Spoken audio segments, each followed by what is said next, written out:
Good evening and welcome to Have I Got News For You, where this week's loser is presenting it.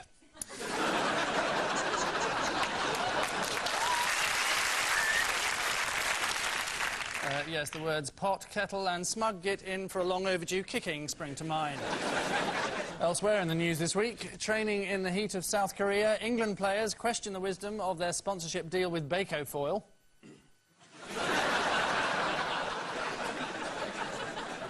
As the boom in cut-price flights continues, one operator shows off its cheapest seat yet. And in Kettering, there are signs that a batch of talcum powder may have been contaminated with concrete mix.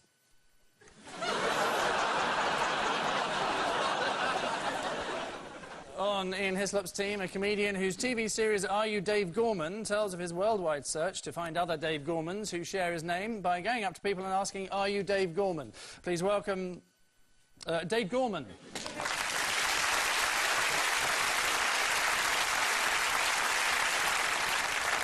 And with Paul Merton tonight, a former Member of Parliament whose early ambition was to work in a reptile house, so ambition achieved tonight then, Ken Livingstone.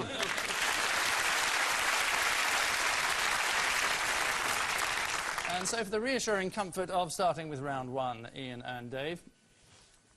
Prime Minister with Tony Blair. Lord Levy, fundraiser.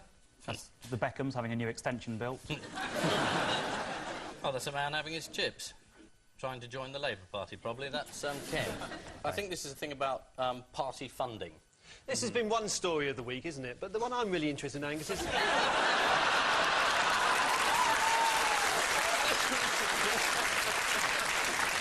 Now, you and this prostitute, how did you manage to get off paying her? She didn't tell me that she's a prostitute. She didn't tell you? No. But you must have paid her for the article. I mean, I don't want to dwell on this, but...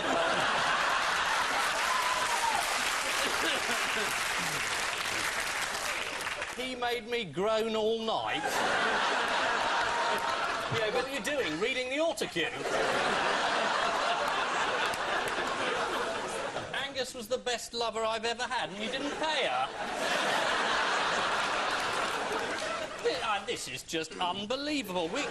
We could have kept going till breakfast. What are you doing? Talking about football? I suppose you didn't know where to put your face, really, once you'd heard the story. Or did you just take it on the chin? Right.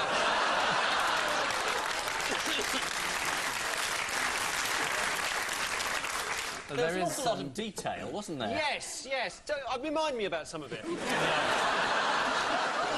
There is, by the way, no need to adjust your set. My face is this red. He always found the time to talk, even when he was in the studio filming his show. Want to make any calls? I think that's the most libelous bit of the lot, I think. Yeah. Oh, hang on. That's him. I wondered if she was wired. Didn't she was wired? I don't think she was the only one that was wired. Is there an agency called Slappers Are Us? You just sort of I think there's ring quite them a few, up. yeah. Is that it, or do you want to...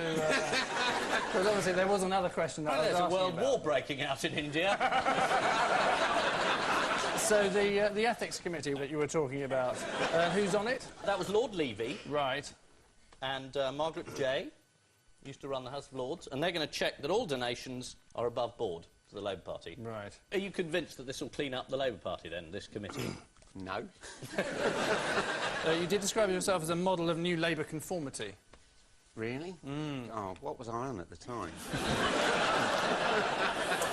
Angus can sort you out.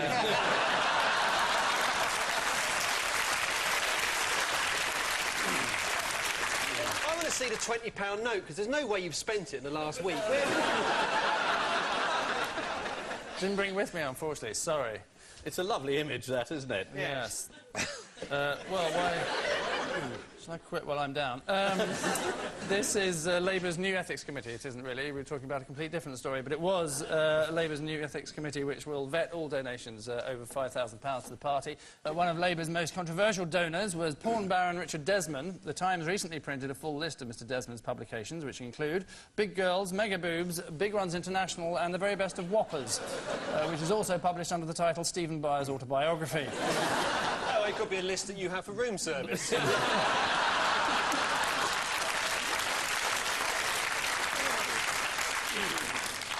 Paul and Ken, what's up? Oh, this is the magician David Blaine. This is him in New York, isn't it? He stood on top of a pillar without moving, and then at the end of it, even with cardboard boxes underneath, that's a hell of a way to drop. What did he do about his natural bodily functions up there for 48 Well, hours? oddly enough, I was going to ask you that very same question. You did see the answer in the footage. Oh, he had a tube. He did. It went right up his trouser leg. Did the people underneath know he had a tube? I think it went into a little bag. Really? He did it in emulation of St Simon Stylites, didn't he? One of the early church fathers who stood on a pillar for years. You'd have terrible cramp, wouldn't you? Yeah, he used to do it on one leg for bits of it. Have you ever done it on one leg for bits? No. And what's his next trick? You should know about this, Ken. He's going to eat a newt. How am I supposed to know what he's doing? No, he's going to jump from a helicopter into the Thames. Does he need your permission to do that? I have no powers at all. Yes, it is the daredevil magician David Blaine whose latest stunt was to stand on top of an 80-foot pole for 35 hours. British viewers may remember Blaine's appearance with Eamon Holmes on GMTV, where he stared at him without speaking. Eamon later revealed, "I was worried he'd put a curse on me." He may well have done, as Eamon is still on GMTV. Ian and Dave, your incredible journey. A lot of people playing I Spy. That's John Burt. That's where there's going to be another motorway next to the motorway. Yep, this is Bert's idea. Yes. He's been employed by the government to do blue sky thinking, to really think things through. So he's come up with an idea that we'll have motorways in duplicate, right next to each other. Yes, they haven't actually quite worked out how to collect the tolls. All you have to do, if you're really desperate for the money, you just put a toll booth down like it's all over America. I can't see why it's a problem. We're not doing that in London because, I mean, people mostly knock them over. But then, we're only charging people who don't vote for me anyhow, so it's no problem.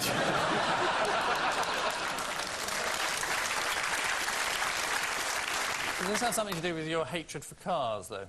I hate your cars. I'm in a car most days. I mean, jumping out of cabs. So it seems kind of strange that in 1989 you said, I hate cars. If I ever get any powers again, I'd ban the lot. That stuff just gets made up. Right. Stuff you read I in the never papers, believe what I Angus. read in the newspapers, Angus. Right, no, I believe you. In 1980... And didn't you spend £6,000 on taxis in the last year? No, I spent £2,000 on taxis. And you spent £103 on a taxi for Helen Mirren? Well, that was just a mistake. No one. Do you know what a mistake is, Angus? Have you heard of that? I'm going to give worse uses of public money, really. Give me time. Yes. This is Lord Bert's proposed system of new toll roads. The scheme in...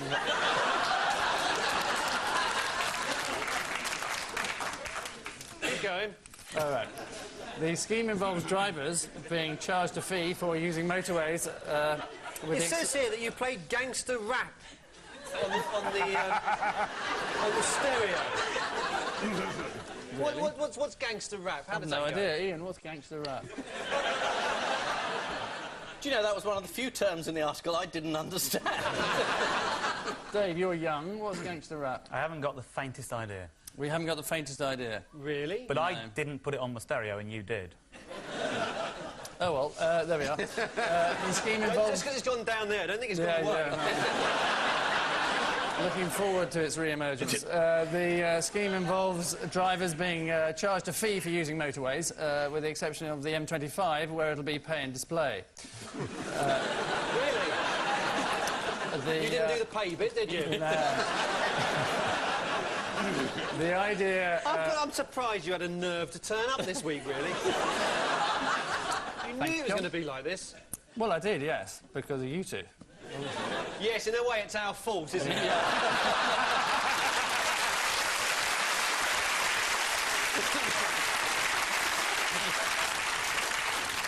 I certainly felt to blame personally, didn't you? Yes. Sorry. Thank goodness I took a line of coke before I came on. This idea, the idea we were talking about, will mean yet more work for Transport Secretary... You don't think any of this stuff's going to be used, do you? Nobody gives a damn about Stephen Byers this week, Transport Secretary, well, nobody cares. Yes. Well, I'm learning that slowly, yes. This must have been one of those days when Stephen Byers could have leaked some more news.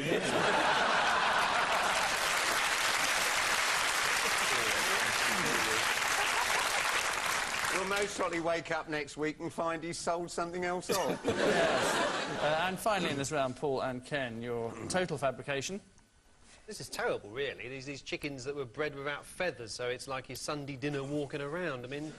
they bred them so that in the tropics you can keep them. Yeah. And they don't get too hot. Really? Is that horrible? Yeah, it's totally unconvincing, isn't it? And who's done now this? teaching the chickens to eat sage and onion. So what are some of the disadvantages of these birds that you saw pictures of? They sing out a tune. I should imagine they feel absolutely disgusting. Yeah. They're completely shamefaced. Yes. They get sunburn is actually the answer I was looking for. Yeah, they turn red, yeah. Yeah. Not dissimilar. They're not hardy enough to survive an English winter is the other drawback.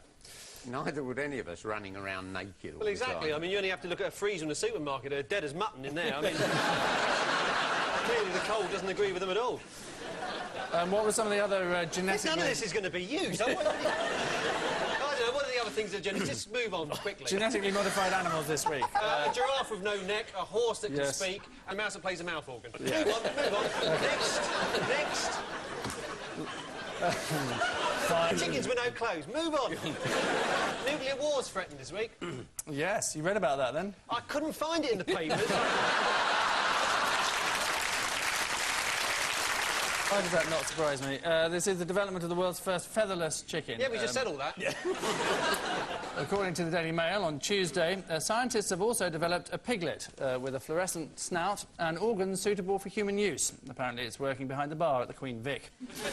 So, at the end of that round... We should be safe from you? I believe so. Do you watch EastEnders? Oh, yes, almost. It's terrible at the moment, isn't it? Oh, Ian Beale slept with a prostitute. She's threatening to blackmail him for money.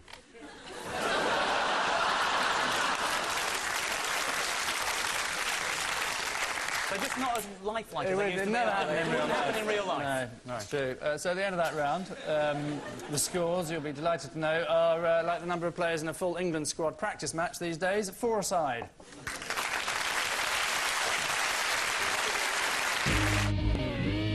In round two, an array of witty and amusing headlines would have been nice, but instead we have to make do with ones like Pooty Poot Putin. Ian and Dave, what's that all about? Well, this is the pet name of Bush for Putin. Yes. Which actually I think is just an aid memoir, just Pooty Poot Putin. He's got them for all of them. Blairy, Blairy, Blair. Yes, Blair has got a nickname as well, of course. Do you read Here, about boy. What is it? Lionel. Yes, Lionel. Yeah. And the Mirror showed us how similar the two are. So what have Bush and Putin been up to this week? Haven't they been negotiating a reduction in their nuclear arsenals so that they've only got enough to destroy each other 10 times over? Well, it's a start, isn't it? And who else is helping to reduce the stockpile of nuclear weapons? Well, India and Pakistan, presumably. Yeah, around about now, I think. And haven't you got a new nickname, Ken? Me? According to the papers. You've got a new nickname, haven't you? Yes. I generally haven't seen this. What am I called now? Canopy Ken. Canapé Ken? Seen it. This was in The Independent. That's not a nickname, that's a question. This is President Bush's visit to Europe and his habit of using nicknames for people. In Berlin on Wednesday, one group of protesters greeted George Bush with a banner saying, "If you can read this, you're not the president." Paul and Ken, your tricky spinner. The shaving grace of Mr. Average. This is one of those stories about how much the average man shaves in the course of a lifetime, and they've come up with some figure. If he didn't shave, his beard would reach from here to Manchester or London or whatever. So it's one of those stories, basically, about what the average man gets up to in his uneventful life. Yes.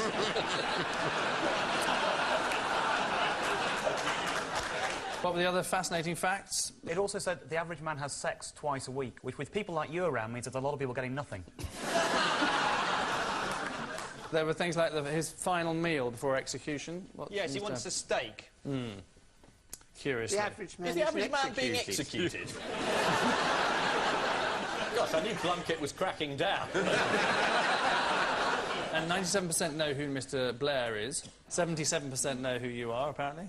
Which is not bad. That might go factor. up when they start paying the congestion charge, I think.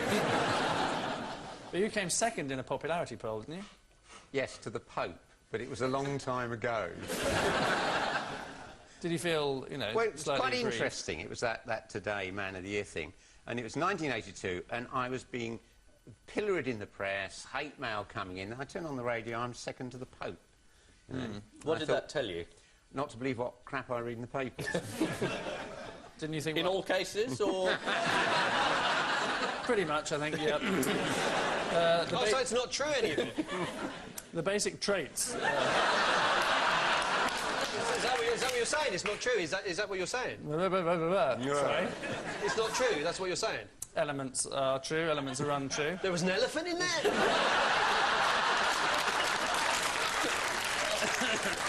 Where'd you get the stamina from? So which bits aren't true, then? The elephants, actually, I was making it up. What were we talking about? Oh, yes. A survey. I was very popular, was where you stopped. Oh, there, thank you, yes. I wanted the question about the Roman transvestite this week. Oh, yes, I Did anyone read that? Yeah. It was just under all the stories about Angus, but it was rather good. Remind me. It was this, they found the remains of a Roman transvestite who lived happily in England. He belonged to the cult of this woman called Cybele, and all her followers used to go out into the streets, and if they'd been unfaithful, they would cut off their own testicles as a symbol of repentance. Yes, madam. Well, thank God we live in enlightened times. Yeah. Has anyone got a pair of nail scissors? Yes, this is the profile of the average British man My based God, on we're figures. still on I that. can't Yeah. believe it. Sort of wrapping it up. Based on figures from the Office of National Statistics, apparently the average man uses the toilet 6 times a day and the lino round the base another 10. When it comes to sex, the average man lasts 3 minutes and 1 second, the 1 second presumably being the foreplay. And the average man is Or the most likely... gangster rap.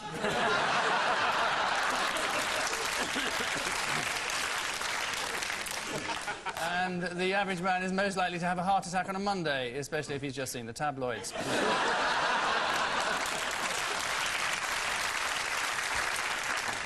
Which mean observations signal the end of that sample, with both teams having difficulty coming to terms with the idea of leading, level as they are on 6.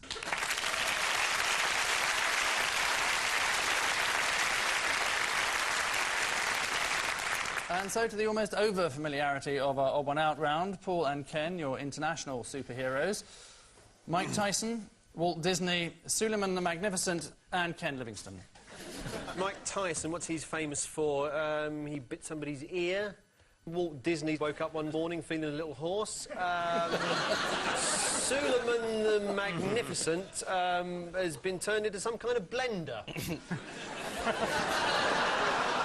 So I'd say that Ken's the odd one out. Is it invading Jerusalem? What do you mean, Mike Tyson has never invaded Jerusalem? I think I may have to give you this. The answer is that they're all pigeon fanciers. With the exception of Ken here, of course. It's a newt fancier. No, we picked you because you tried to reduce the number of pigeons in Trafalgar Square, didn't you? Oh, yes, you're a pigeon murderer. And then...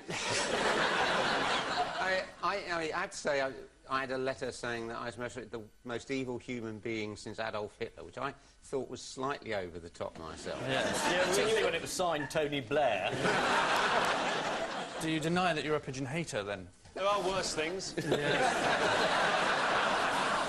The answer is that they're all pigeon fanciers, with the exception of Ken Livingstone. Many pigeon fanciers point to the heroic deeds which the birds performed in wartime. According to one expert, in order to bring crucial messages back from the trenches, pigeons were parachuted behind enemy lines. Obviously in the days before they could fly. Ian and Dave, Clint Eastwood, Jerry Springer, Sonny Bono and Ken Livingstone. 3 of them are appearing on Jerry Springer's show in a My Lover Isn't Human.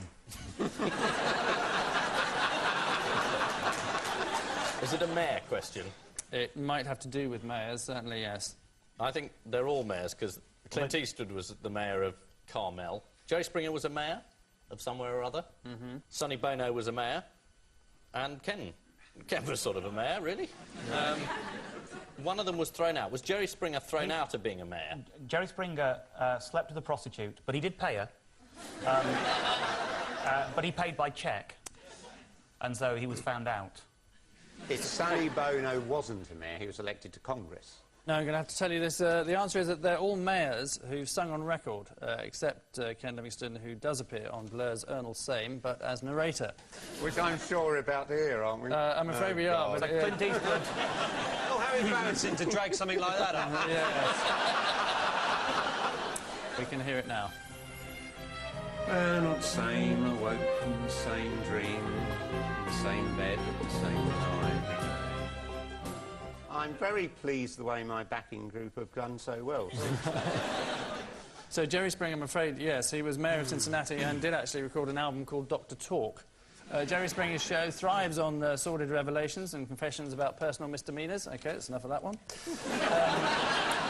Sonny Bono died in a skiing accident when he crashed into a tree.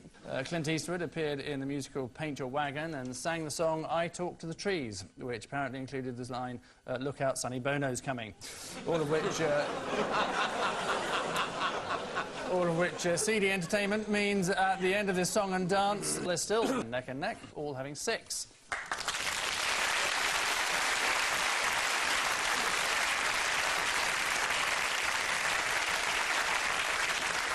And so to the round we deem our last. Missing words is what it features, thereby giving rise to the expression final missing words round. A stack of headlines rent from the dailies, including many less or more from this week's guest publication, the frankly enthralling Newt's Week.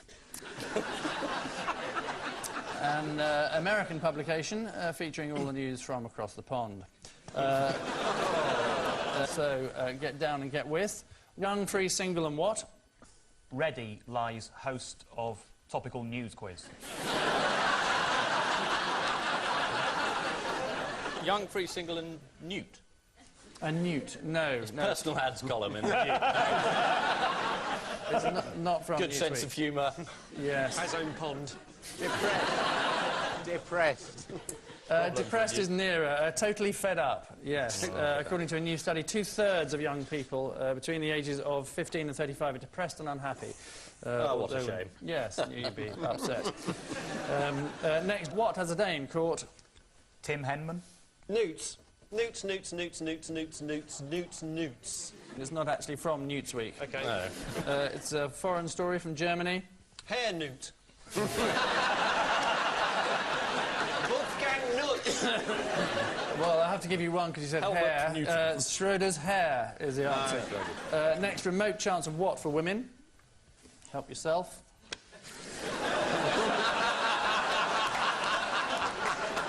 Is that what you said? You've when said you that lay down? before, haven't you? I think it's very bad, really, to have bought the newspapers on. Imagine going to that kind of effort to, you know, I mean, I was as guilty of Ian, really, of sort of bringing on the front cover of the News of the World. I mean, it's really... To go to all that kind of effort is just unbelievable.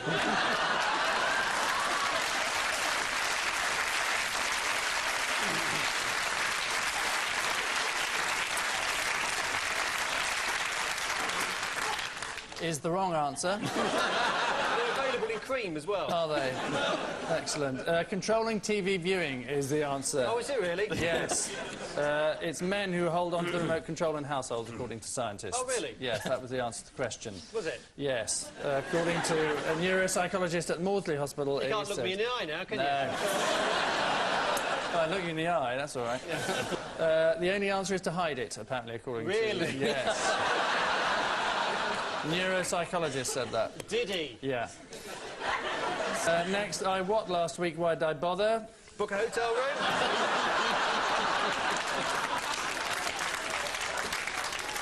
Got me Barclay card dirty?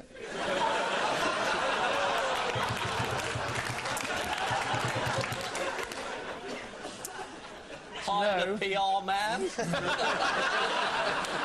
Yeah, you must be paying him a fortune. Thank goodness he's kept you out the press. I made a speech, is the answer. Next, what? A rich source of vitamins? It's too easy. Mealworms. Mealworms, Cricket. Newts. It's not from Newt's Week. Vitamin pills. No, even more extraordinary. Your tights. This is a new range of health clothes, including tights that feed vitamins into your legs.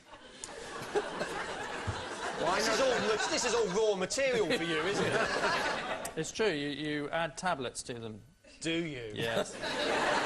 And finally, Greek frogs get what? Newt's sent to them specially to Athens so they don't have to bother coming over here for them. Dual nationality passports. This is, in fact, Italian leader's goat. This is actually a Greek play entitled The Frogs, and not an unpleasant Oh, racist Aristophanes' reference. The Frogs. Exactly. Oh. That one that you know oh so well. It's very good, the frogs. Is it? Tell us about it. No, haven't got time, sorry. All right, I'll tell you another story I know quite well. OK. I've got a copy of my T-shirt over there. All of which natural rambling brings an end to tonight's field trip, and the scores are quite simply 7-all.